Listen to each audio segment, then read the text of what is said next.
Before we begin, if you crave stories that grip you by the collar and refuse to let go, stories that make you question what power really means and who truly holds it, then hit subscribe right now, because this one will stay with you long after the last word, and you won't want to miss what comes next. Call whoever you want. He laughed, until he heard who was on the other end of the line. The night air in downtown Chicago carried the metallic scent of rain and gasoline, neon lights reflecting off slick pavement like fractured mirrors.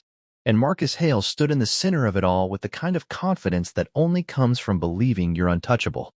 He was 38, sharply dressed in a charcoal overcoat that cost more than most people's monthly rent, CEO of Hale Ventures, a private security and consulting firm with contracts stretching from City Hall to defense subcontractors, and he had built his empire on two rules: leverage and fear. Across from him, pinned against the cold brick wall of a parking structure, was Daniel Reyes, a 26-year-old investigative journalist who had made the mistake of thinking he could expose Hale's backdoor dealings with procurement officials and a suspicious string of accidental warehouse fires tied to companies that refused to sell to Hale Ventures. Daniel's phone trembled in his hand, recording light blinking red, though Marcus had already noticed and already smashed the backup device Daniel had hidden in his jacket pocket. "You think you're the first?" Marcus said, smiling with bored amusement as two of his men, Keller and Brody, stood like silent statues on either side, blocking the alley's exits. "You think you're going to be the one to take me down?" Daniel swallowed, his voice shaky but stubborn.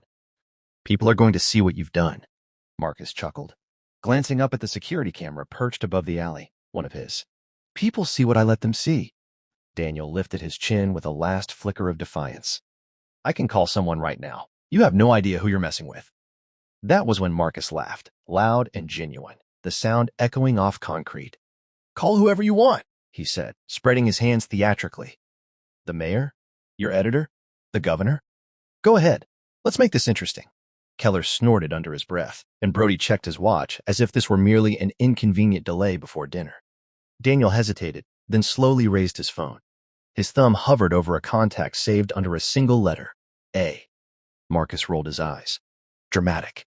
I like it. Dial." The phone rang once, twice, 3 times. Marcus leaned closer, his smile widening. "Put it on speaker," he ordered.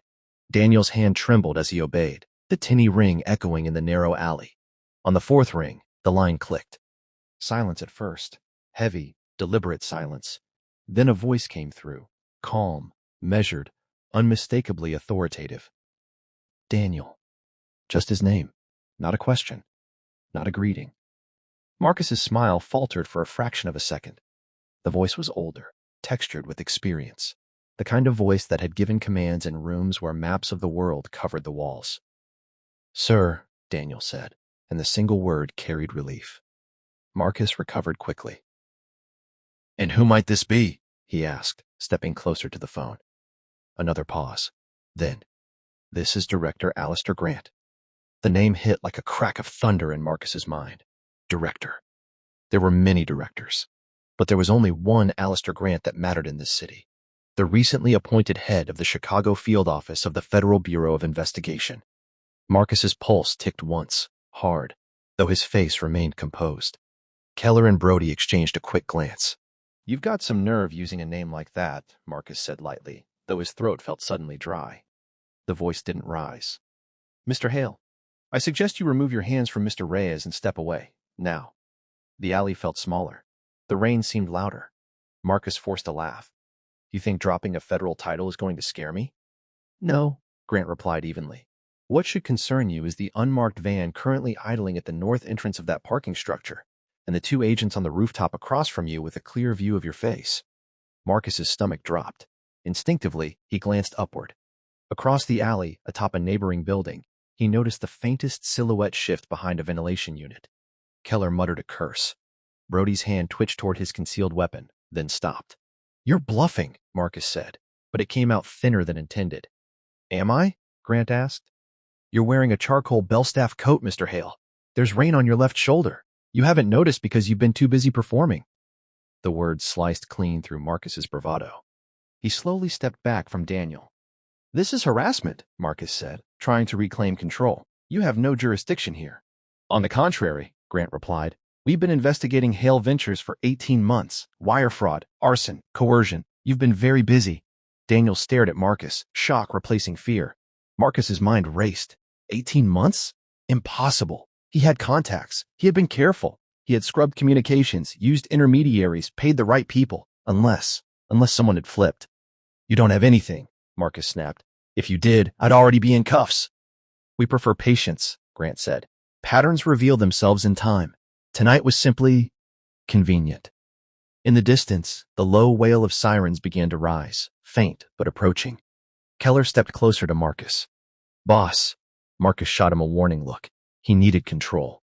You set me up, he hissed at Daniel. Daniel shook his head, eyes wide. I just called for help. Grant's voice cut back in. Daniel, leave the alley. Walk toward the main street. Agents will meet you. Daniel didn't wait for permission. He slid past Marcus, who made no move to stop him, and hurried toward the glow of traffic lights. The sirens grew louder. Marcus felt the empire he'd constructed teeter beneath him, not collapsing yet, but swaying dangerously. You think this ends me? Marcus said into the phone. You don't know who I've worked with, the contracts I hold. We do, Grant replied, and some of your partners have already agreed to cooperate. That was the twist of the knife. Marcus thought of Councilman Avery, of the warehouse deal on the south side, of the shell companies.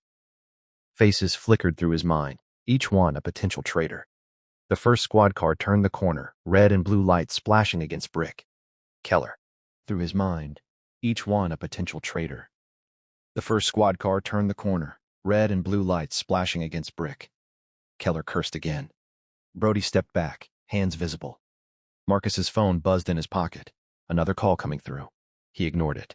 This isn't over, Marcus said quietly. No, Grant agreed. It's just beginning. The line went dead. Police officers flooded the alley, weapons drawn but measured. Marcus raised his hands slowly, calculating.